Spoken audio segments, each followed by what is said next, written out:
Public SN TV jërë ngeen jëf mbokk yi dal leen ak jàmm ci seen émission préférée di Public Soir mbégte ak contentement la ñuy am mbokk yi bis bu jot jano ak yéen ngir waxtaan ak yéen ci lépp loo xamante ni dafa ñeel tolluwaay réew mi waaye tamit lépp loo xamante ni dafa marqué actualité sénégalaise xam ngeen ne nag émission bi du ma ci wéet benn yoon ndax bis bu yàlla sàkk rek dinaa ci ànd ak sama invité tey nag mooy alxames yemoo ko benn fan ci weeru mai ci atub 2025 mu doon journée bu spéciale ndax dafa doon journée boo xamante ni rek dafay sargal képp koo xamante ni liggéeykat nga ci àdduna wërngal këpp alors ginnaaw bi ma jaajëfalee sama cadreur bi nga xamante ni moom laa àndal nag di Cheikh Mbacké damay jaajëfalaat également sama invité bi nag tey mi ngi wuyoo ci turu Samba Ndong nag ku ko dégg xam ne APR la bokk Alliance pour la République alors daal di bokk rek ci secrétariat exécutif national Samba maa ngi lay nuyuwaat di la jaajëfal di la dalal ci suñu émission bi di Public Soir. ñu ngi lay jaajëfal bu baax a baax ci dalal bi ñu dalal ak i tamit entretien bi nga xamante ni nangu nga ñu ko accordé alors ma bàyyi la nga nuyoo ko mbokki internet yi nga xamante ni ñoo lay seetaan à travers Public SN TV. merci Rougui maa ngi lay nuyu bu baax di nuyu sama sœur Aïssatou Diop Fall la battante la lionne de la presse sénégalaise di nuyu suñu kilifa diine ak kilifa aada yi di souhaiter suñu kilifa diine ak suñu kilifa aada yi gudd fan ak wér ak wérle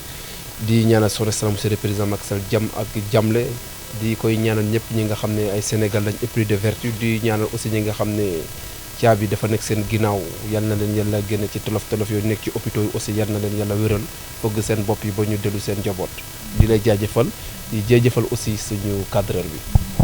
Très bien Samba merci beaucoup ñun itamit ñu ngi lay jaajëfal bu baax a baax alors tey nag ci suñu émission bi Samba dinañ waxtaanee waxu liberté de presse naka noonu nit liberté individuelle dinañ waxtaanee également wàllum yoon dinañ waxtaanee également wàllum koom à travers rapport yi nga xamante ni jamono ji ñooy lëmbee réew mi alors actualité oblige on est obligé vraiment de revenir sur ces points là mais laaj bi nga xamante ni moom laa lay njëkk a laaj rek mooy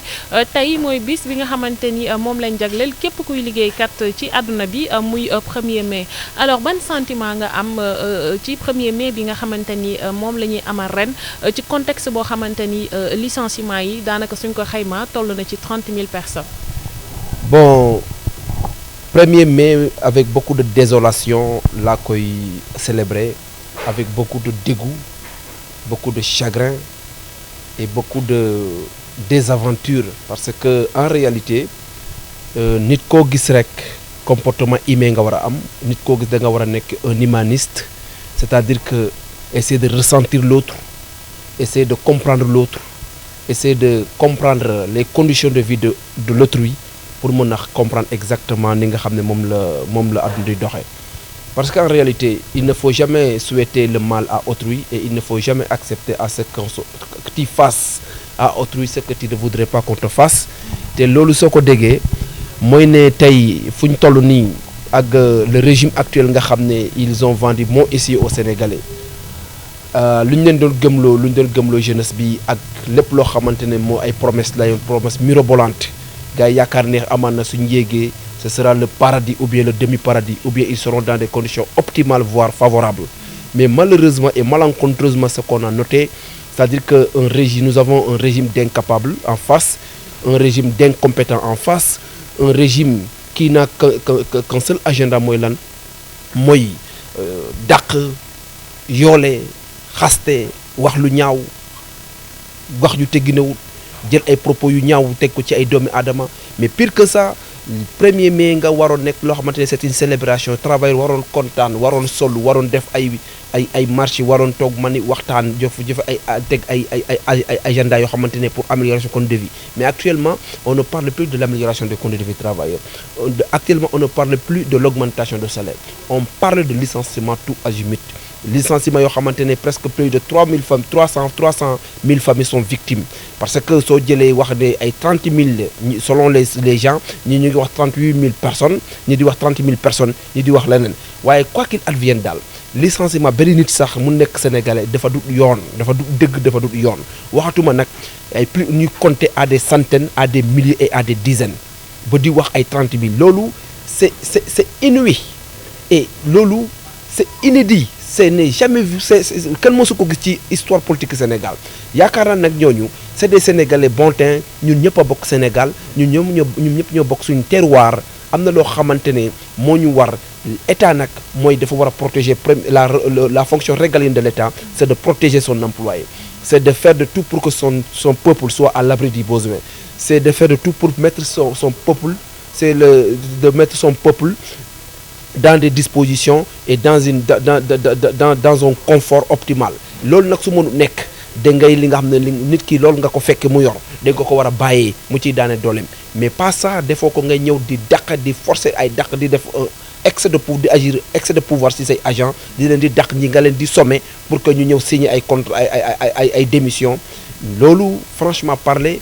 dans un état de droit dans un état qui se respecte et dans un état qui vise vraiment à réduire d'une manière drastique le seuil de pauvreté du doxee noonu mais en réalité ki nga xam ne xamul état te lépp lu mu xam mooy la vengeance rancune vengeance haine kooku noonu naturellement l'ignorance est à l'origine de tous ces fléaux et cette ignorance risque vraiment de créer un discours social ce qu'on ne souhaite pas souhaité wuñ ko mais yaakaar naa ne aussi képp ku xam li nga xam ne mooy importance salaire Sénégal képp ku xam li nga xam ne moom la salaire di jëriñ biir Sénégal da ngay gis koo xamante ne salaire 100 000 am la yor 100 000 boobu noonu day dundal lu mot 6 à 7 personnes koo gis koo xamante ne day am salaire 50 000 am 50 000 foofu day dundal 2 4 à 6 personnes loolu soo ko xoolee même l'étudiant ki nga xam ne étudiant la am bourse am kese nga xam ne 40 000 la fay ko bourse am na ñoo xamante ne njaboot boo xam ne dañoo yaakaar ci bourse boobu na pour dund rawatina ki nga xam ne c'est un travailleur am ay xarit am ay am si jàmm am soxna am njaboot am ay mbokk yoo xamante ne dafa war a ñëw subvenir à leurs besoins d'une manière drastique ñooñu nga ne leen déet yéen ñi vraiment dama leen di dàq parce que vous ne signifiez absolument rien de la société loolu honnêtement parler c'est mépris de l'État man mon problème sax damay wax ne naka la doomi aadama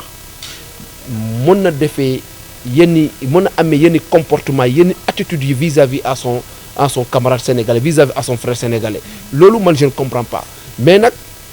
lu may wax rek le malheur que l'on choisit la tête de quelqu'un préfère elle-même choisir sa propre victime yéen nekk borom a cee fanaan te lii su leen jigee nga xam ne ñoom ay mbër lañ man de wax dëgg neex yàlla maa ngi compatir maa ngi encourager sama frères yi nga xam ne ils sont victimes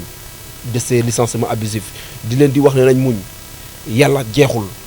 parce que ñun bu ñuy ñëw fii ci monde bi indiwuñ dara suñu ñibbi aussi indiwuñ dara et puis suñ trajectoire lépp loo xamante ni yàlla bind na ko je ne suis pas fataliste mais lépp loo xamante ni yàlla bind na ko ci suñ jee day ñëw waaye nag yaakaar naa nit ki am acquis boobu dañ ko war a renforcer waaye waruñ ko dindi suñ ko dindee nag ils ont le monopole du pouvoir ñoo am doole di koy wone di koy manifester dans leurs propos dans leurs actes et dans leurs manœuvres et dans leurs œuvres loolu nag le peuple sénégalais jugera un jour viendra le peuple sénégalais prendra sa responsabilité et il jugera et s'il sera par le biais des urnes ils le feront correctement parce qu'en réalité le Sénégal est un peuple mature est un peuple où les politiciens pensent qu'ils sont beaucoup plus intelligents mais daray lëgg la gudd na pour jar fee jaay fii képp ku fi ne politicien yaakaar ne yaa gën a muus ñi nga xam ne ay Sénégal lambda la booba yaa ngi nax sa bopp képp ku nekk fii nga am pouvoir yaakaar ne pouvoir boobu noonu daf la war a offrir toutes les dérives nga koy manifester di koy def gars yi ñu ngi lay xaar ci mbañ gàcce ga donc tey métti na trop waaye nañ muñ. Très bien alors en réponse à cette situation là déggoon nañ njiitu réew mi ne ñi nga xamante ne ñooñu lañ dàq dañu yoroon ay contrat de prestation de service mu jeex renouveler luñ ko ki nga xamante ne mooy Waly Diouf Bodian ak seeni ñooñ nee nañ ñi nga xamante ne ñooñu lañ dàq ay clientélisme politique dong la yoo xamante ne waa APR ñoo jëloon ay nit yóbbu leen ba masse salariale bu Sénégal daal di dem ba jéggi dayoo mais ci wet gi ñu gis ne ci nit ñooñu noonu ëpp na ñi ci bëri c'est des CDIs am na ñoo xamante ne sax contrat à durée indéterminée la ñu am ku ci mel ni Boubacar Fall mi nga xamante ne moo jiite RTS ak ñeneen ñu nekkoon CDC naka noonu ci yeneen i bërëbu liggéeykaay ministère des mines mais dañ leen dàq alors ban réponse ngay jox ñooñu nga xamante ni muy njiitu réew mi ak ay ñoñam ci wàllu woowu et est-ce que am nga saafara au regard de ces réponses là ci jafe-jafe yi nga xamante ni moom la licencié yi di dund. waaw bon comme l'adage le dit souvent qui veut noyer son chien l'accuse de rage. Mais en réalité, au port, contrat de prestation, bu ñuy wax foofu noonu man la plupart ñi ma gis mooy ñoo xamante dañu amoon contrat de prestation 2 ans 3 ans ñu amaat contrat de CDD 2 ans 3 ans nga xam ne ils sont en position de CDI code du travail loolu la wax ñooñu ñu arrêté seen contrat ñeneen ñi ñu dàq leen looloo am gis nga nag sooy justifié wu ci dara da ngay justifié wu dëgg rek xaq bil xaq parce que ñun ay doomi aadama la ñun ay julit lañ te julit lu gën a yées ci doomi aadama mooy wax loo xamante ne dafa waroog dëgg suñ lay rey sax teg pàkk sa pour da nga war a wax dëgg te yàlla tax waaye ce qui s'est passé au port ak CDC soo ko licenciement abusif la abus d'autorité la looloo fa am loolu nag clientélisme politique mais moom kuy wax ne client moom lan moo ko yóbbu port pourquoi il est au port Waly Diouf Bodian pourquoi il est au port lan moo ko fa yóbbu inspecteur des impôts et domaines la dagg suuf ak dagg juute moom mooy liggéeyam su demee nag ba di contrôler ay bateau yu gaare ay embarcation ay manutention yooyu noonu c'est-à-dire que poste politique moo ko fa yóbbu clientélisme politique moo ko fa yóbbu kon président moo am yàlla Sénégal la fal ñu fal Diomaye wóolu ko teg ko foofu noonu amaan na lan moo ko fa yóbbu politique moo ko fa yóbbu du compétence te xanaa ñooñu du ay sénégalais man je suis meurtri je suis houspillé quand j'entends des gens dire que non clientélisme politique mais qu'ils arrêtent de nous parler de ça. Il y a combien de boîtes au Sénégal yoo xamante ne ce n'est pas des boîtes par concours nit ñi di déposer ay dugg ku déposer dugg rek nga ne concours la xam nga comment dire politique la mais qu'ils arrêtent c'est des Sénégalais qui ont le droit de travailler dans l'administration sénégalaise pourvu qu'ils aient la compétence qu'il faut képp ku am compétence am nga droit dem liggéey déposer su ñu jëlee nga dem il faut qu'il arrête ce discours qui ne tient pas la route loolu taxawul ay waxi naxa sax ndang la mën nañu justifier autrement mais bu ñu wax ne clientélisme politique la parce que ñooñu ay seeni waajur dañuy fay impôt Sénégal école Sénégal moo leen fayal impôt ñeneen ñi jànguñu mais le cas du port da ngay gis agent d'accès de contrôle et de circulation agent d'accès de contrôle et de circulation mooy lan mooy par exemple yéenay assurer la circulation des camions loolu laa jàng mais ñooñu dañuy xëy et puis par heure lañ dañuy relevanté da ngay xëy de 8 heures jusqu'à 19 heures keneen ñëw relevé la de 19 heures jusqu'à 8 heures du matin jusqu'à 8 heures noonu la ñuy relevanté ñooñu dañuy liggéey clientélisme politique il faut que ce discours arrête loolu il faut que ñu bàyyi ko loolu du wax pour justifier ces licenciements là c'est des Sénégalais qui payent des impôts qui sont nés Sénégalais qui ont la même nationalité que la constitution régit et que le même droit de travail nous protège nous tous ils ont le droit de travailler dans le Sénégal il faut qu'ils arrêtent ça et puis dans leur cabinet là lan moo fa yóbbu ñooñu est-ce que compétence moo leen fa yóbbu dans leur cabinet les chargés de mission la que président nommé woon lan moo leen fa yóbbu les PCA lan moo fa yóbbu ah du politique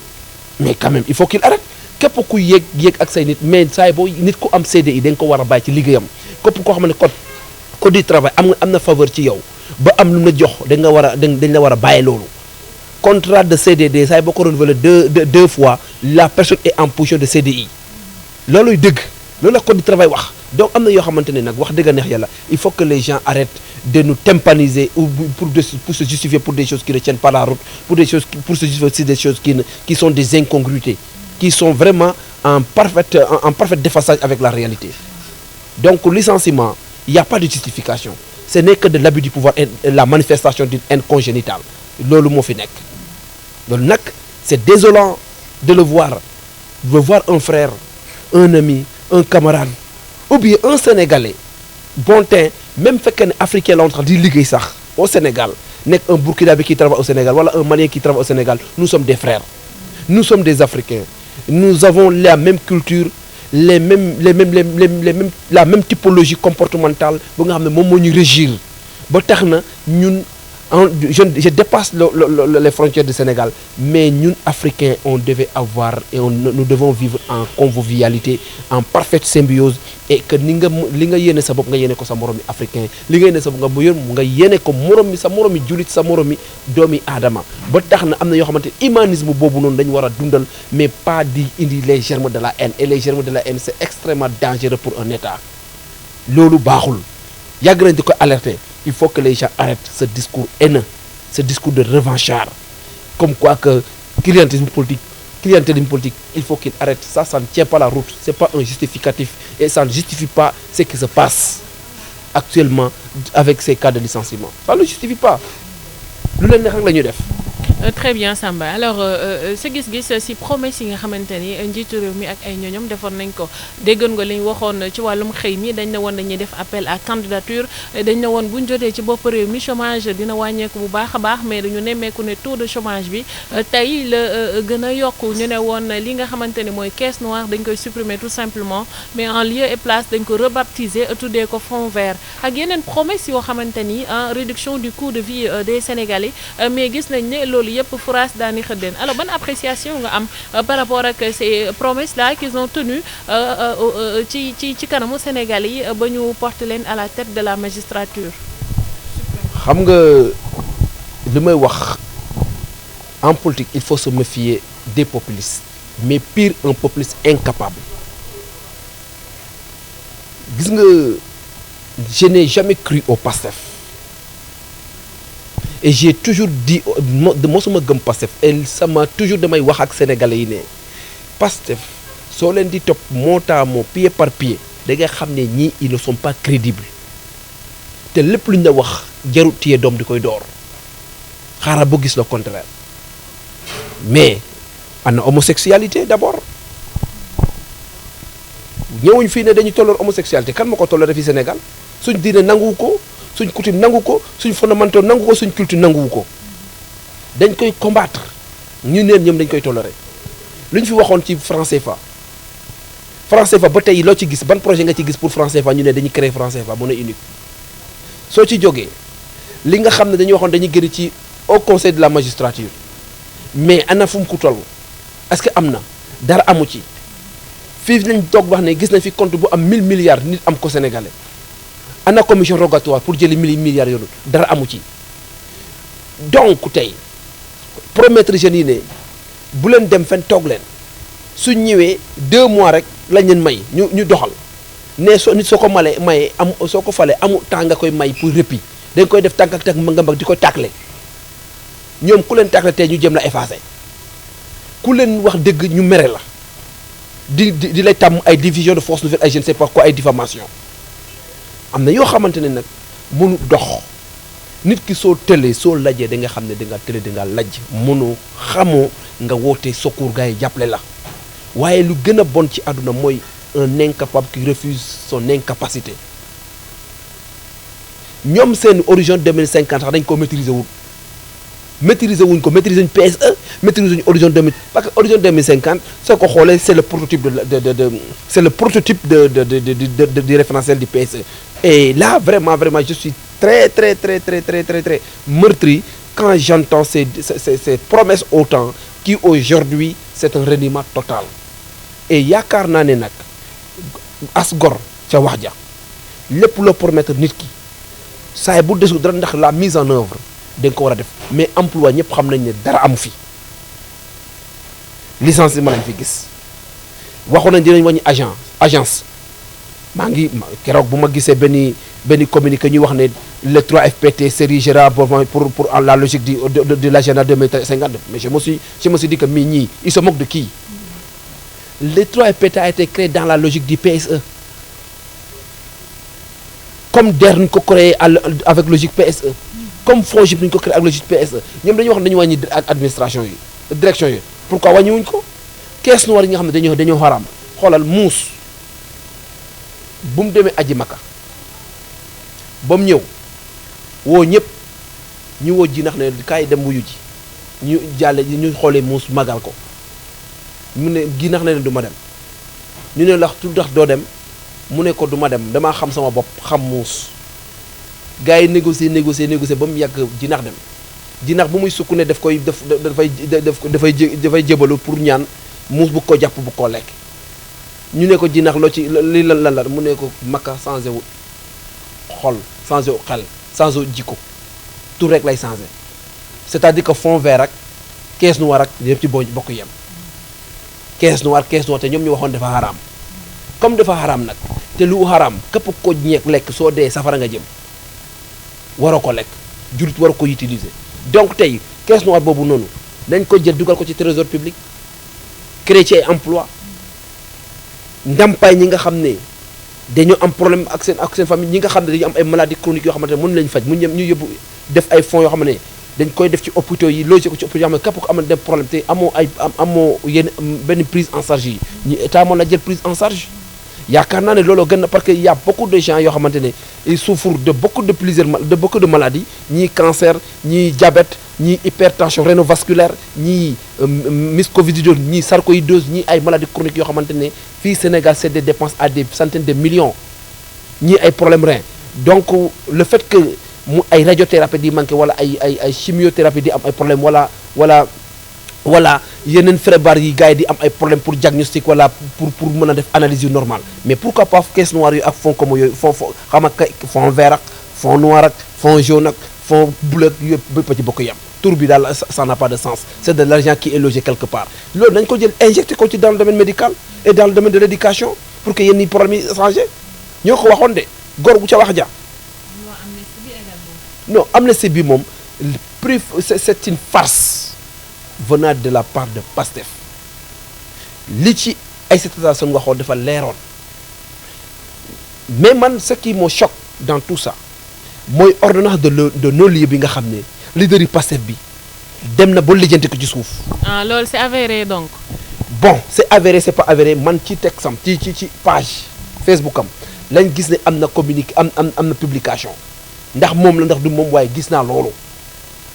ordonnance de non-lieu na fekkee ne lu am la. Mais à quoi vaut la peine de se fatiguer, de fatiguer les Sénégalais pour une loi interprétative qui, on savait en réalité que ça ne rime pas avec notre constitution. Combien de fois la vie de émission, la loi interprétative, c'est pas une loi interprétative, c'est une loi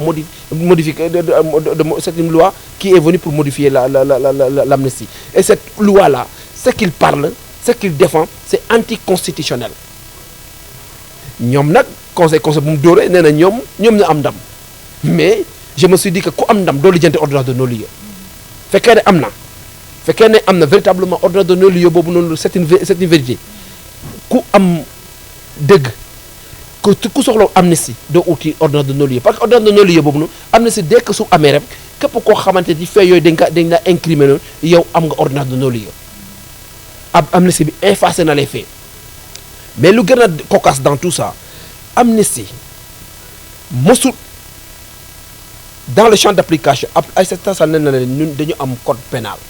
et le code pénal li mu wax ci ay actes de torture de meurtre affaire yooyu noonu c'est pas applicable dans le champ de l'amnistie loolu c'était déjà dit mais je te dis aujourd'hui que Pastef ne va jamais abroger cette loi d'amnistie parce que les conventions internationales la loi numéro 431 du code pénal sénégalais qui statue sur les crimes internationaux mu ngi nii des crimes de droit international crime de génocide la wax crime contre l'humanité et crime de guerre loolu mooy convention internationale est-ce que Sénégal manifestation fi amoon crime de guerre la est-ce que crime de l'humanité la est-ce que crime de génocide la loolu la convention internationale yi wax le pacte de Rome le statut de Rome de 1998 nga xam ne état Sénégal daf ko ratifié bokk na ci état yi ko njëkk a ratifié nee na crime contre l'humanité crime de guerre crime te soo waxee crime contre l'humanité mooy ne da nga seppi benn groupe ci dëkk nga bëgg leen a éliminer crime de guerre jël benn société wala benn groupe ethnique wala benn association boo xamante ne obédience religieuse la nga bëgg leen a exterminer wala crime contre l'humanité yooyu nag dans le champ d'application yooyu lañ wax ne loolu droit international moom mooy xeex pour ñooñu ñoom ko képp ku def crime contre l'humanité crime de guerre ak crime de sang ak crime de guerre crime contre l'humanité crime de génocide yooyu noonu droit international daf lay laal mais li xaw Sénégal est-ce que dans ce champ d'application loolu am na fa loolu tax ma ne la li am mooy ne ñun waa Alliance pour la République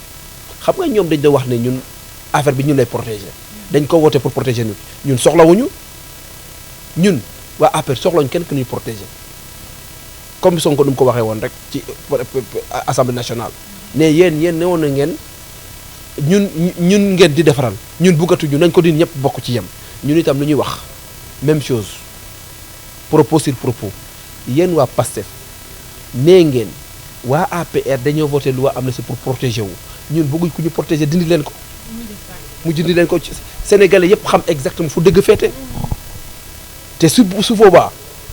appel ay insurrectionniste ay tout loolu yëpp code pénal bi daa am lu mu ci addu parce que xam nga dafa neex Sénégal lu neex nit mu wax ainsi de suite mais gis nga saa boo waxee ne déposé nga demande de manifestation yëpp go préfecture nga déposé demande de manifestation marche pacifique lañ wax on n'autorise que des marches pacifiques marche pacifique nee nañ la saa boo jógee sa kër di dem soo yàqee wala nga dem yàq wala ngay manifester yàq wala nga ñib si yàq nekkatoo manifestant émeutier nga. te un émeutier daa nekk koo xamante ne il émet des actes criminels ou bien des délits. comme bis ba ca yaraax la fa xew. comme bis ba fa yaraax lu fa xew ak comme Auchan yi ñu taaloon comme yeneen BRT bu ñu doon toj ak leen nag ak université bu ñu taal ñooñu ñëpp code pénal sénégalais daf leen topp. c'est des faits yoo xamante ne code pénal Sénégal daf koo topp daf koy incriminer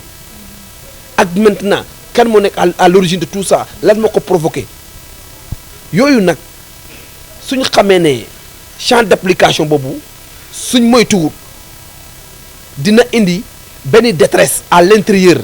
du pays ou bien à l'intérieur de leur parti politique wala à l'intérieur je ne sais pas dans n'importe quel autre parti politique ñun xamuñu kan moo def xamuñu kañ moo rey xamuñu kañ moo tiré xamuñu force de l'ordre ñoo fi ne ak les enquêteurs yoo xamante ne ñoom jàppoon gars yi leen di enquêter mais gis nañ nag ñoo xamante ne obédience Pastef la ñu wuyoo ne ñoom participer nañ ci joxe ay cocktail molotov participer nañ ci taal benn ministre gën fii ne moom participer na ci manifestation yi dafa encagoulé woon yooyu yëpp nag ñoo ko wax ñun après kenn déggul kenn wax ci loolu ñun on est des personnes pacifiques et que Sénégal nous les portons dans nos cœurs et que ñun Sénégal mu am jàmm ak salaam moom moo ñu tax a jóg ñun ay républicains lañ nekkuñ fii pour ay sosal doomi aadama nekkuñ fii pour fental ay doomi aadama nekkuñ fii pour créer ay nit yoo xamante ne amul ñun dëgg moo ñu tax a jóg en tant que républicain duñu woote yàq duñu woote toroxal duñu woote taal mais dëgg su jotee muy neex Pastef dañ koy wax muy naqari Pastef dañ koy wax loolu moom kum naqari xoolal doo dund Sénégal. très bien alors dégg nañ député Pastef bii di Guy Marius Sagna ne ki fi nekkoon njiitu réew di Macky Sall dañ ko war a toppee pour haute trahison est-ce que jàppoon ni li nga xamante ni moom la Macky Sall di def à l'international parce que nag mi ngi briller de partout moo xaw a tiital waa Pastef ba ñu ne rek dañ koy topp pour haute trahison ñu ne déetawaay ñu daal di bind ab bataaxal conseil constitutionnel di laajte ndax Macky dafa am mbëbëtu ñëwaat Sénégal doon jiitu réew alors sa gis-gis si lu ni mel. xam nga c'est comique ces farceurs là ils sont très comiques et le ridicule ne tue pas au Sénégal car les hommes deviennent de plus en plus dévergondés xam nga tuuti ak tuuti sa bopp ak ñàkk loo def moo garaaw toog président Macky Sall nekk un homme crédible un homme intègre un homme qui vit avec son code d'honneur en bandoulière ngay yaakaar ne président Macky Sall il est dans ces détails là comme quoi que dafa bëggoon demander troisième mandat ndax demee na avis ñàkk fayda weesu loolu ñàkk loo def mooy ñoo fi zone ñàkk xam-xam ñàkk orientation stratégique ak ñàkk orientation politique moo waral loolu président Macky Sall dafa def discours wax ak sénégalais yëpp ak monde bi yëpp ne man soxlawuma man jeexal naa pare naa langue bi leer na jàkka baa ngi nii képp ko mën a nodd ne wal nodd ñu bàyyi ñëpp ñodd ñoom ñu gën a mën a nodd gars yi tànn leen war nañ tañ leneen président Macky Sall nekku ci seen schéma nekku ci seen incongruité yooyu noonu loolu su weesoo su amee kenn Sénégal ku ñu war a toppee haute trahison mooy Guy Marius Sagna le 13 mars 2012 sur sa page moo bind ne il réclame l'autodétermination par un référendum de la Casamance te nee nañ la dans le jargon juridique sénégalais la haute trahison binduñ le dispositif juridique bu ñu toppee nit mais ma jox la leen rek le Sénégal a ratissé une convention le 16 septembre 1997 à Ouagadougou l'UEMOA sous sa direction numéro 06 CM UEMOA 97 moom moo wax ne président de la République Sénégal bu mu ko ratifié à partir de 2002 bu mu ratifié mooy ne le président de la République n'est ordonnance de rien. Président de la République nekkul ordonnateur de dépenses. C'est le ministre des Finances qui est ordonnateur de dépenses dans son article 8 loolu nag fekkee dañ ko wax ñu ne la ministre des Finances mooy ordonnateur et plus que ça ñu améliorer ko ne chaque ministre est responsable de sa gestion. Donc loolu su amee tey ma toog gis ay ñoo xamante ne amuñ xam-xam jànguñu buñ leen waree dem école jàngi defuñ ko buñ leen sant ne def leen li ngeen war def sur le plan intellectuel defuñ ko ñëw di ñu tempane ci ay wax yoo xam ne amul benn njëriñ. Haute trahison nee nañ la pour mu am pour la France lay wax de parce que Sénégal amu fi disposition juridique bi c'est pas encore défini nee nañ la sa armée diggee rek sa armée morom sa armée adversaire nga jël yenn information yi nga xam ne c'est des informations sensibles de type topographique wala de type cartographique wala yaa xam information ngay jox pour que ñu nërma la sa armée loolu haute trahison la ñu ne la sa pays nga participer ci lu koy nërmelal ci wàllum guerre ak beneen pays mu ne la wala sa intégrité territoriale nga salfaañi ko wala ngay participer ci lu koy xaaj mais pire que ça Guy Marius Sagna dafay participer ci lu xaaj Sénégal parce que soo wax autodétermination par référendum pour la Casamance mooy lan mooy xaaj Sénégal mooy tas Sénégal kooku noonu su amoon kenn ku ñu war a fi haute trahison pour Sénégal moom la c'est la seule personne de l'avoir affirmé devant tous les Sénégalais et aujourd'hui il se bénéficie des largesses du Sénégal et du pouvoir du Sénégal nekk député Sénégal logé ko yoo xam ne Sénégal di koy jox ko ay moyens di koy dundal di koy fay saale mu ciy dund ak njabootam donc tey le ridicule ne tue pas Guy Marius Sagna waroon am beneen occupation lu nekk fii dañuy tympaniser ci ay wax yoo xam ne amul benn njëriñ waaw. Parfait. Alors Samba kii di njiitu réew mi Bassirou Diomaye Diakhar Faye moom nag dafa woote dialogue national mais ca wet ga dégg nañ kii di Elimani jëwrinam di Ousmane Sonko nekk premier ministre di leen traité de résidu naka noonu nit d'opposition haineuse est-ce que jàpp nga ne foofu waxtaan mën na faa am. waaw bon avant loolu dama lay lire article 8 bi ma doon wax ci nga xam ne président il n'est lié à aucune faute de gestion nee na la article 8 le ministre des Finances est ordonnateur principal unique des recettes et des dépenses du budget de l'État, des objets annexes et des comptes spéciaux du Trésor. Les directeurs des établissements publics sont des ordonnateurs principaux des recettes et des dépenses de ces établissements. Foofu rek lay yem loolu mooy wane ne donc que ça soit le ministre des Finances du budget et des Finances wala ministre de l'économie et des Finances comme obédience bu mu ci mën ci doon moom mooy ki nga xam ne moom mooy assurer les dépenses moom mooy ordonner les dépenses donc le reste nag maintenant dama koy bàyyi ak ñi nga xam ne c'est des hommes du droit et c'est des praticiens du droit ñu woon Guy Marius Sagna ne jàngul amul xam-xam te war na am gàcceel boppam nag di wax yoo xamante ne leer na ko ne amul benn njëriñ Sénégal. nga àddu ci dialogue national bi nga xamante ni moom la njiitu réew mi woote waaye kii di premier ministre moom nee na opposition bi ay résidu lañ xam nga résidu n'est-ce pas opposition bi c'est une opposition haineuse man la est-ce que foofu waxtaan mën na fa am bu kii di woote jàmm wala waxtaan ka ca des moom di leen sànni ay xeer à tout moment moom moo ko ay jegeñaaleem est-ce que tey yéen pare ngeen pour dem wuy ji njiitu réew mi ci dialogue boobu. non xam nga opposition haineuse soo waxee opposition haineuse haine daa am lu ko indi. en ignorance la jógee mais ñun fii kan moo fi ignorant opposition amul ignorant opposition bi amul amala ko benn njëriñ moom muy mere Pastef opposition amul benn ñeewental bu ñeewental Pastef sur le plan intellectuel et sur le plan moral ñun waa APR Pastef du suñu modèle Pastef du suñu référence Pastef du ñoo xamante dañuy roy ci ñoom ci pratique politique pourquoi ñoom tey képp ko wax ñu jàpp tëj te ñoom ñoo doon wax ne président de la République dañ ko war a rey dagati ko def ko comme Samuel Doe indi fi ay cokki fin ay mortel combat ay gatsa wax yu ñaaw ay kilifa dina dem ba di wax ne amaana sax su ma waxee xale yi dinañ ma saaga mais du ma tere ma wax ñooñu tey est-ce qu'ils peuvent constituer de modèle pour ñun non Pastef du modèle pour ñun Macky Sall mooy suñu modèle en matière de politique xam nga lu tax ci yaram ci tegginam ci wax yu wor moom ci wadu kaddu ci intégrité morale am ak intégrité intellectuelle am suñ ci jógee nag en réalité sëñ Cheikh Ahmadou Bamba Khadim Rasoul bi nga xam mooy suñ sama lépp li mu doon wax rek wax ju ñaaw fuñ ko jëmale du source ba de faqewu ko fa de fu mu jóge fa la faqee ko ku xam ay résidus mooy traité nit de résidus waaye ñun on respecte Dieu nous aimons Allah le Tout-Puissant l'homme Dieu a créé l'homme à son image yàlla moo créé doomi Adama bugg ko ñëwental ko am fu mu ko teg soo demee nag pouvoir Dieu la autoritarisme Dieu la le luxe facile Dieu la ba nga yaakaar ne nga dem ba li nga xam ne yàlla moo ko sakkal boppam bëggal ko boppam nga koy traité de résidu dañ lay bàyyee ki nga xam ne suñu borom mooy joxe nguur képp ku nguur tax nga am yenn propos di koy teg ci genre humain ci la personne humaine l'humain dañ lay bàyyee kooku noonu ki nga xam ne moo la sakk nga xam ne nguur yàllaa ko moom di koy jox mais su la ko joxee da nga war a am non seulement yërmande mais da nga war a respecter say jaam te ñun duñ ay jaam.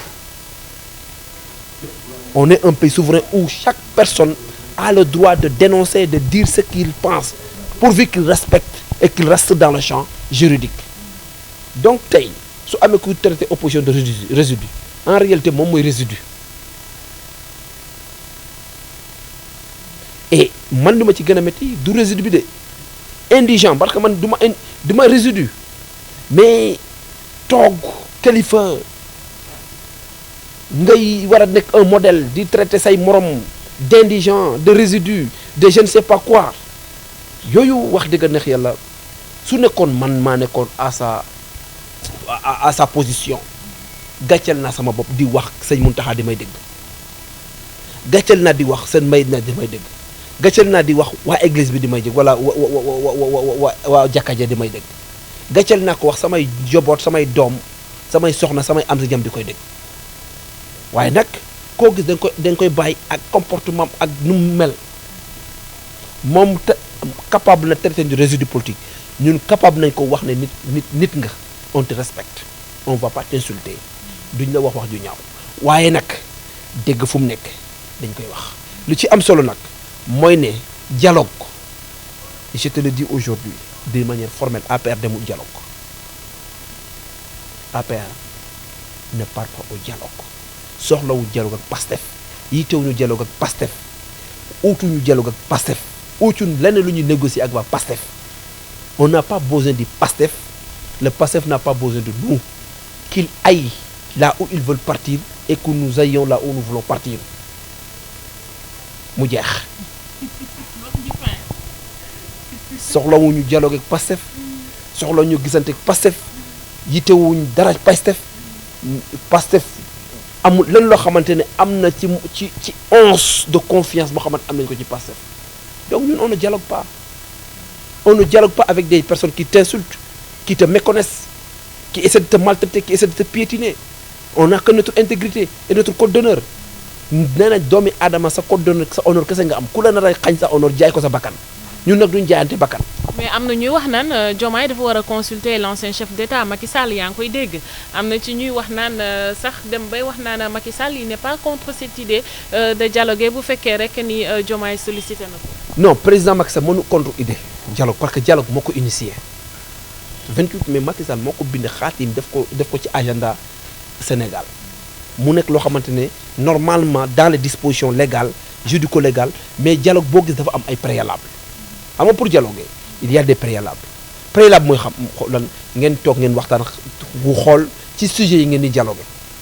et puis koo gis respecter sa morom koo gis affaire bi jeu de chaise la rek Senghor boo fi nekkoon chaise bi changé Abdou Diouf toog chaise bi changé Abdoulaye Wade toog chaise bi changé Macky Sall toog chaise bi changé Diomaye toog chaise bi day changé waat ñoom ñu koy bëgg day changé ñu koy nangu day changé parce que duñu yàlla duñu yonent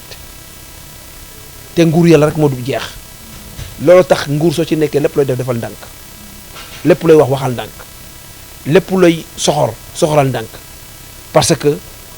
retour du bâton il faut toujours penser au retour du bâton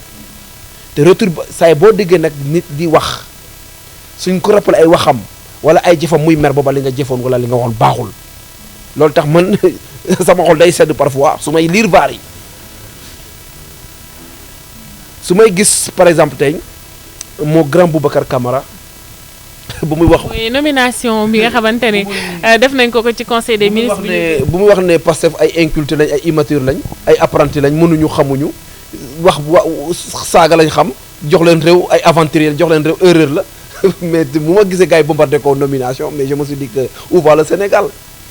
mais des jeunes des vieux qui devaient constituer des modèles actuellement vraiment avec le reniement loolu man je ne comprends pas waaye nag lu may wax la jeune génération et la future génération. Nous sommes des jeunes, nous sommes intègres et l'Afrique a ses fondamentaux. Africain, kenn xamee ko wax mu deñ africain kenn xamee ko dige mu deñ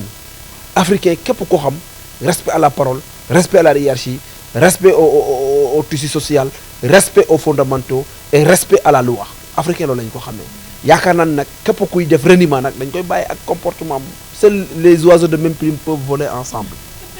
Très bien alors Samba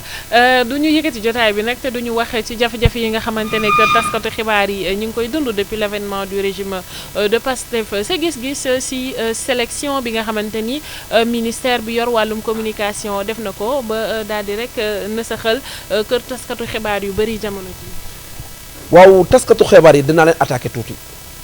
parce que soo demee ci corps yëpp corporation boo ci gis dafa am solidarité mais solidaire wu leen journalistes yi solidarité zéro journaliste politicien lañ fi gis te li mu gën a nërmala sama xel lu ma gën a ñaaw sama xel mooy ne souvent la presse ciblée nga xam ne danañ doon ñu duñ ay presse bu baax légaluñu c'est des gens peut-être qui ne disent pas ce que le régime veut entendre et loolu la constitution du Sénégal ci article 10 am mu ne chacun a le droit d'exprimer et de diffuser librement des opinions par la parole, la plume, l'image, la marche pacifique pourvu que l'exercice de ces droits ne porte pas atteinte ni à l'honneur, ni à la considération d'autrui, ni à l'ordre public. soo yoree sa télé wala nga law sa xalimba wala nga yor lépp loo xamante ne daal mën nga ci nit ñi mën nañ ci dégg soo ko defee te bradé benn norme te tenniroo image yi kenn ci lu ñaaw duggoo ci intimité morale am intégrité physique am ak intégrité intérieure am yow nee nañ la amul leen loo xamante mën nañ la ñu ne la article 11 mu ne la création d'un organe de presse pour l'information politique, économique, culturelle, sportive, sociale, récréative ou scientifique est libre et n'est soumis à aucune autorisation préalable. Le régime de la presse est fixé par la loi. Yéen da ngeen am seen presse am seen code de la presse am seen CORED am seen CNRA am seen yooyu yëpp ñu war a jóg taxawu la presse ñoom il reste aphone. Mais qu'est-ce qui explique ce silence? Qu'est-ce qui explique ce silence? CAP moom génnoon nañ ni ki fan yi ñu génn rek doon dénoncer lu nu mel muy la coordination des associations de presse dégg nga li ñu wax ne ñoom dinañ indi. mais CAP waru yem ci CAP. waru yem ci CAP képp koo xamante organe de contrôle nga nekk ci presse di yëngu ci presse dangaa war a wax ne lii campagne de musulman la dañuy essayer museler intimider acharné wu ci presse bi ba li nga xam ne mooy les impairs les errements de ce régime duñ ko mën a génne mais par A ou par B même suñ amatu presse bu génnee ko organisme nit ñi ñoo koy sentir ñii moom lenn moo fi am nañ mos rek lu ñu war a mos lekk ci seen wërsëg dem seen yoon ñu continuer waat tabax Sénégal parce que en réalité Sénégal dafa soxla jàmm Sénégal dafa soxla salaam Sénégal dafa soxla waat ngay rebaptiser waat nos fondamentaux pour que yar ak technique bi nga xam ne mën la suñu maay mi bàyyoon mu nekkaat xaste beeg saaga bi ak wax ju ñaaw yi nga xam ne gars yi ñu ngi koy wax ñu bàyyi ko ñu tabaxaat nag li nga xam ne le chemin du véritable développement avec le PSE parce qu'en réalité le PSE reste et demeure le seul référentiel qui est capable de booster l'économie nationale. Le reste nag n'est que des errements, n'est que des discours politiciens qui ne se dit pas son nom. Et loolu Pastef nag wax dëgg neex yàlla mënuñu nag bëgg nañ de ñoom na bëgg nañ trop waaye mënuñu et c'est pas pour rien aussi Al Amine Lo ñu jël ko yóbbu ko pour mu xool référentiel bi am Amine Lo au moins ñam na PSE xam na luy PSE donc au moins moom am na lu mu ciy xam waaye nag moom aussi ñu ngi wax ay foofu ay chiffres masqués ay chiffres je ne sais pas quoi même fu mu nekkoon boobu loolu bi muy xew sa responsabilité est engagée dans tout ça xamuñ nag ndax man mosuma gëm ay faux chiffres mosuma gëm ay chiffres cachés mosuma gëm ay chiffres masqués te ñu ngi dégg tole bi nga xam ne mu ngi am ci réseaux sociaux yi man duma ci waxagum parce que amaguma ci ay preuves waaye saay bu affaire bi leeree ba mu leer ne parce que man du may wax dama koy teg ci ay fondements yu leer dama xeeti politiciens nga xamante ni da ngay dégg tel na damu na man damay mûrir bàyyi la situation boobu lépp leer ma doog a génn waaw. très bien ba tey dañuy des si wàllum liberté mais cette fois-ci liberté individuelle la ñuy wax jamono jee kii di Abdou Nguer woolu nañ ko daal di koy rek dóor mandat dépôt ba dara gajaga da nga coow li nga xamante ni moom moo daanu ci kawam jamono ji ñu bàyyi barki Dembo Ndiaye kii di Ardo Gningue Abou Diallo également fan yee gis nga dencoon nañ ko ci kaso bi sa jàngat par rapport ak arrestation yi nga xamante ni ñu ngi koy nemmeeku ci dëkk bi jamono ji. waaw bon xam nga damay xool def la jeunesse un peu xam nga Senghor on l'avait élu pour qu'il crée un état fort Abdou Diouf Senghor jël ko tànn ko ne ko comme j'ai créé un état fort avec des institutions fortes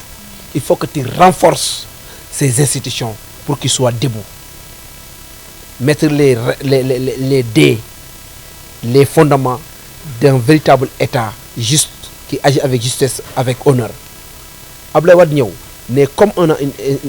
un état fort, on a des institutions fortes, ce qu'il nous faut maintenant, c'est de changer l'image du Sénégal. Abdoulaye Wade a planifié l'investissement, a planifié l'ensemble des éléments qu'il faut pour bâtir un état. Président Macky Sall ñëw ne comme on a fondé, on a créé, on a solidifié, on a planifié, qu'est-ce qui reste? C'est la mise en œuvre. Mu nekk le bâtisseur. Bâtir le Sénégal dans tous les secteurs du agriculture du électricité du énergie du hydraulique du administration du infrastructure lépp foo xam ne c'est un maillage structurel président ñëw tabax ñii ñu taxaw assemblée nationale je vais effacer tout ce qu'on a fait ils ont essayé de tout effacer des chroniqueurs effacer des travailleurs effacer la presse. Mais personne ne comprend. Et aujourd'hui yaakaaroon naa ne fu ñu nekk ni tey waruñu naan dépassé fii parce que lépp lu nga xam ne ñoom bu ñu def seen référentiel à Diamniadio Victor nee na leen lu gënoon métti pour économie réew dox pour économie fleurir def nañ ko. lu des ñëw doxal mais malheureusement un an ngi nii et quelques mois rien ne va rien ne bouge tout est à l'arrêt un marasme social morosité économique avec un chômage galopant personne ne comprend looloo tax ma ne leen muñ leen yàggul dara mu ñu yàqul dara bu leen xas bu leen saaga bu leen yàq bu leen tas mais muñ leen fii ak 2029 yàggul 2029 yàggul 5 ans xoolal comme éclair la yàggul bientôt ñu ne 2 ans fu mu nekk nag acharnement bi fi am jël ay nit di tëj ay Abdou Nguer di menacer ay Badara Gadiaga jël comment dirais-je ay Lat Diop jël ay Farba Ngom ñooñu ñëpp mu nekkoon des promesses yoo xamante ni les avait promis ça la prison et tey ñu acté ko on va pas insulter des magistrats on va pas insulter des juges parce qu'en réalité man li ma gëm intégrité bi ma am moom la magistrat yi am dignité bi ma am ñoom la magistrat yi am waaye nit koo gis ci lépp looy def na nga da nga war toog sa bamel xam ne le seul juge même si tu juges aujourd'hui demain on te jugera tout ce que tu feras aujourd'hui sache qu'un jour viendra tu seras devant Dieu et devant l'écran et tu verras l'ensemble des œuvres que tu as menées dans ta vie de telle sorte que képp koo xamante yaa ngi xalaat sa dee soo nekkee dans l'exercice de tes fonctions nga xam ne diggante dee ak dundu il n'a que l'usufruit de puissance rien ne perdure tout est éphémère gis nga diggante dee ak dundu nu mu gaawee noonu la lépp gaawee ba tax na lépp looy def ci sa àdduna rek xoolal sa diggante ak sa borom très bien alors Samba laaj bu mujj bi mooy rapport yi rapport Cour des comptes dégg nga li ñu ci wax ba yéen sax ngeen daal di produire benn contre rapport daal di koy jébal FMI si je ne me trompe pas FMI sax tontu na leen ci lettre bi nga xamante ni moom ngeen ko envoyé di leen xamal ni moom jot na li nga xamante ni moom ngeen bind liir na ko te it dina ko càmbar bu baax a baax ca weneen wet ga aussi muy rapport Fonds Force Covid 19 daanaka boîte de Pandore la ndax chaque jour nga dégg si koo xamante ni yaakaaroo ko woon te ñu ngi ciy dégg ñëpp ci régime APR la ñu bokkoon alors sa gis-gis à part Moustapha Diop mi nga xamante ni après suma juumalee il s'est démarqué de vous et Salimata Diop sa gis-gis si ñaari rapport yooyu nga xam ne jamono ji ñoo lëmbee réew mi Samba. waaw rapport Covid 19 gisuma ci benn ministre buñ épinglé am nañ ay information judiciaire lañ wax ubbi information judiciaire wala ministre bi lii ak ni nga ko defee nii waroo ko defee nii à la prochaine fois na nga ko defee nii lii ak lii ak lii ak lii fu mu nekk nii duma dugg ci biir dispositif bi mais li ci am solo mooy ne man ñi nga xam ne ñoom la àndaloon mu nekk ci suñu régime ku leen gën a intègre amul ku leen gën a honnête amul ku leen gën a am seen code d'honneur amul te ils ont toujours pensé dañoo mos a xam ne nguur dañ ko ni nga ko amee noonu nga koy perte donc lépp ci def ko dans les règles de l'art fu mu nekk nii nag ñoom ñooy xool fekkee ne fayanto lañ nekkee anyway li fi am ce n'est que de la cabale politique ce n'est que d'une campagne de liquidation politique le PASTEF vise à éliminer tous les potentiels candidats qui sont dans l'APR qui peuvent les contrecarrer en 2029 li mooy dëgg bi man gaw ma ay rapport gaw ma ay yooyu gaw ma ko règlement de compte moo fi nekk règlement de compte ñoom la fu ñu bëgg yaakaar ne ñun dinañ fa jaar ñoom dañuy nax seen bopp il pense que ñun dinañ nekk fi di yàq lu ñu tabax wala ñu fi di manifester di yàq lu ñu tabax non on ne fera pas mais li nga xam ne constitution may nañu ko pour ñu mën a défendre loolu dañ défendre le reste nag cette campagne Sénégal la yëpp xam nañ ne Pastef ci fayanto la nekk la Diop fii lañ ko accusé ku ko accusé mu ngi fi di dox moom mu nga kaso Farba Ngom fii la saawaay toog nee ko ce sera ta dernière élection ñu toog meli militaire yi ñu Farba ñu jàpp ko yóbbu ko kaso. Samuel Sarr également mi nga xamante ne contre expertise bi daf ko setal. daf ko Samuel Sarr dama ciy ñëw contre expertise setal ko ñu ñëw ko ñëf ko ci kaso bi donc pour vous dire que li fi nekk mooy c'est une cabale politique c'est une campagne de liquidation politique képp koo xamante ne yàlla jëf na teranga te yow bokk ak Pastef seen doxal wala seen gis-gis yow xoolal dutel sa bopp xaman du jour au lendemain rek gars yi mën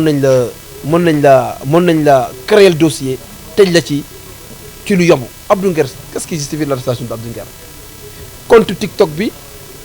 yaa ko moom ma ko nit ki ko moom jël nañ ko indi nañ ko wane nañu kii moo ko moom kooku nga war ko relâché nga ne ko diffusion de fausse nouvelle te man de xaw ma diffusion de fausse nouvelle ban fausse nouvelle la diffuser et puis fausse nouvelle sax loolu wax dëgg neex na c'est des peines c'est des délits élémentaires c'est trop élémentaire yooyu pour nga jàpp ci ni tëj ko kaso bàyyi ko foofu noonu am ay njabootam non mais quand même parce que bi nga xam ne moo doon kaas non liberté d'expression dafa war a am équité de la justice dafa war a am quand même ah franchement man je ne comprends pas mais xoolal ñooñu c'est des zéros dañ xam ne parce que tëj la du gàcce ay héros lañ ñoom maa ngi ñaan nag yal na leen yàlla gëne fu ñu nekk waaye buñ gàcceel mukk seen bopp Abdou Nguer lépp lu mu waxoon démb ak barke démb vaar yaa ngi koy génne bu demoon na bu ci gën a yomb ñu ne jàngul amul CFE jàngul waaw d'accord jàngul waaye avocat nekk na fi di plaider ay dossiers mook Aïssata Tall Sall ñu xuloo ci benn ci amnistie interprétative am Aïssata Tall Sall wax ko lu mu ko wax moom mu wax lu mu wax Abdou Nguer waxoon lu mu wax Abdou Nguer tey moom lañ jox dëgg donc fekkee nag koo am CFE mooy trembloter mooy pousser à faire trembler des gens qui ont le master ou bien des spécialistes dans un domaine précis ñoom ku jàng moo leen di tiital kon nag xamal ne y a de quoi s'inquiéter y a de quoi s'inquiéter et ñooñu nekk foofu noonu ma ngi ñaan yàlla mi nga xam ne dara teewu ko yal na leen yàlla setal yal na leen yàlla gën ci tolof tolof nekk li tolof la rek koo gis dans ta trajectoire la trajectoire humaine est en dents de scie c'est une évolution en dents de scie day yéeg di wàcc di yéeg di wàcc su wàccee nag bul gëmadi yàlla xamal ne yàlla moom moo ko namee noonu te képp ku nekk taalibe Cheikh Ahmadou Bamba Khadimu Rasul lépp lu la dal ci lu métti rek dañ ko war a parce que Cheikh Ahmadou Ba amaan na su métti bi nga tubaab bi teg su ko dalu doon Touba du mel amaan na tey nu mel donc képp ku nekk taalibe Bamba rek wala taalibe nekk jullit rek yonent yàlla Muhammad sallallahu alayhi wa sallam lu mu daj pour teg islam gars yi di koy jaamu gëm ko c'était pas facile donc soo gisee si suñu modèle yooyu nga xam ne ñooñu suñuy référence suñuy modèle du lu la dal ci àdduna rek da nga xam ne lii dafa waroon am te daf lay renforcer daf lay immuniser en réalité ils sont en train de créer wax naa ko sànq nee naa leen Abdou Nguer c'est le coach Barma c'est le prototype achevé de coach Barma coach Barma nu mu doon jàngalee les damel au temps damel di koy mere di koy jàpp di koy tëj Abdou Nguer actuellement c'est le coach Barma du Sénégal là en langage facile au lieu de franciser c'est la wolofalisation de l'actualité politique pour faire accéder à la population aux gens qui n'ont pas assez de niveau pour ñu mën a comprendre exactement li nga xam ne moom mooy xam xew ci réalité parce que suñu genre yëpp seen discours c'est étoffé de français mënoo wax ñaari moo ñetti moo juróomi moo te dugalu ci français alors que Abdou Nguer daf koy teg ci axe ci yar ci teggin te xoolal sénégalais ils auront l'accès à l'information facilement. Très bien alors jotaay bi nag duñ ko yëkkati ce sera la toute dernière question te duñu wax ci bor yi nga xamante ne réewum Sénégal ñu ngi koy leb ginnaaw eurobond bi am na ay emprunt obligataire yoo xamante ne jot na fi jaar bu 150 milliards de dollars bi naka noonu it bor bi nga xamante ne moom lañ mujjee lever sur le marché de l'UEMOA est-ce que tey réew mën nañ ko suqali sous le signe de l'endettement. waaw ñoo doon contester dette de ñoo doon xas FMI waaye FMI moom xoj na leen moom. FMI moom ne ko chauffeur yi ngaana xaar ko ci virage bi FMI moom daa toog ci virage bi rek di xaar gars yi bu ñu yëg seen nag FMI toog jàkkaarloog ñoom ne yéen a ma doon saaga